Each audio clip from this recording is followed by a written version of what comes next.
তুমি যখন আল্লাহর সাথে বন্ধুত্বের সাক্ষাৎ করতে চাও, মসজিদে গিয়ে যখন তুমি সিজদায় পড়বা, আল্লাহ রাব্বুল আলামিন এতটা পরিমাণ খুশি হয়, এতটা পরিমাণ খুশি হয়, আর ফেরেশতাকে ডাক দিয়া বলে, ওই ফেরেশতা দেখ, আমার বান্দা গুনাহের পথে না গিয়া আমি আল্লাহর কদমে আসিয়া সিজদা দেই,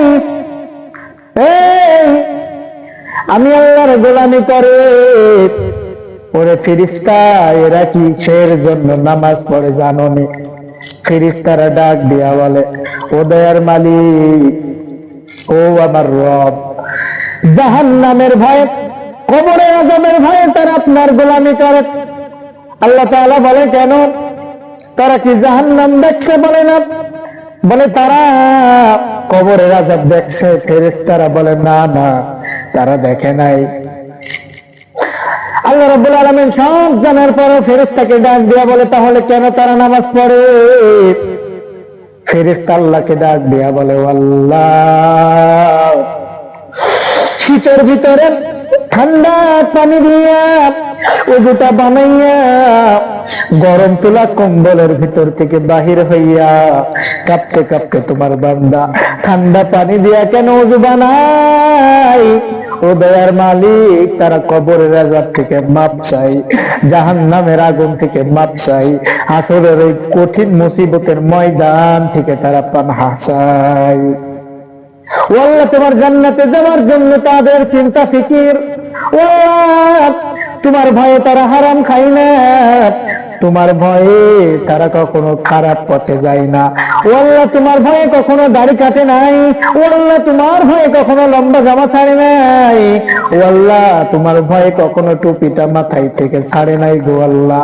ও দয়ার মালিক, ও আল্লাহ, আমার আল্লাহ তাআলা ডাক দিয়া বলে, ও ফেরেশতা, সাক্ষী হয়ে থাক, যেই বান্দা আমি আল্লাহর ভয়ে গোলামি করে, যেই বান্দা জান্নাত দেখে নাই, জাহান্নাম দেখে নাই, আমার হাবিবকে দেখে নাই, আমি আল্লাহকে দেখে নাই, এই সাক্ষী হয়ে থাকো, আমি আল্লাহ তাআলা তার প্রত্যেকটা নামাজের উসিলায় আমি আল্লাহ তাকে মাফ করে দিলাম, আর তার জন্য আমি আল্লাহ জান্নাতের ভিতরে একটা ঘর বানায়া দিলাম।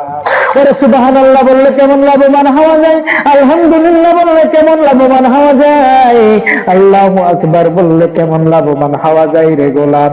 ওরে আল্লাহ পাক রব্বুল আলামিনের নামের ভিতরে এত মজা, এত মজা, এত মজা।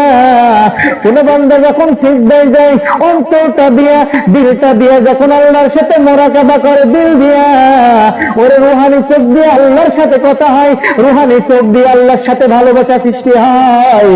নামাজের ভিতরে যদি তুমি তাড়াহুড়া করো, আল্লাহর সাথে সম্পর্ক হয় না, আল্লাহর সাথে ভালোবাসা সৃষ্টি হয় না, আল্লাহর সাথে তোমার মহব্বত পয়দা হয় না। ওরে আল্লাহকে দেখাও যায় না, ধরাও যায় না, খাওয়াও যায় না রে গোলাম। আল্লাহ কেমন, এর অনুভূতি যদি পেতে চাও, এর মজা যদি নিতে চাও, ধৈর্য ধরিয়া ভালো করে ওযুটা করিয়া তাহাজ্জুদের নামাজে দাঁড়াইয়া দুই চোখের পানি ছেড়িয়া ছেড়িয়া আমার আল্লাহর সঙ্গে মুরাকাবা কর, আর আমার আল্লাহকে ডাক দে। দেখ আমার আল্লাহ যেন স্বয়ং তোর সঙ্গে কথা বলে। আল্লাহ তাআলা তোমাকে এত ভালোবাসে, এত মায়া করে, এত মহব্বত করে রে গোলাম। আমার আল্লাহর মায়া, আমার আল্লাহর ভালোবাসা যদি আজকে তোর ভিতরে না থাকে, কসম, এক সেকেন্ড চলাফেরার মতন ক্ষমতা আমার তোমার নাই। সেই আল্লাহর শুকরিয়া আদায় আমরা করি না রে বাবা। ওই হাসরের ময়দানকে ভয় কর, কবরের আযাবকে ভয় কর।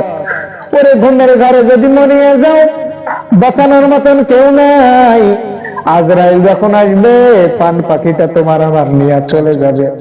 ওরে পানির জন্য পানি পানি করবা, পানি তো তোমার দিবে না। একটা উদাহরণ দিলে বুঝবা। পয়গম্বর মুসা আলাইহিস সালাতু ওয়াস সালাম হঠাৎ একদিন আল্লাহকে ডাক দিয়ে বলতেন, পয়গম্বর মুসা আলাইহিস সালাতু ওয়াস সালাম আল্লাহ তাআলার সঙ্গে কথা বলতেন সরাসরি। একদিন পয়গম্বর মুসা আলাইহিস সালাতু ওয়াস সালাম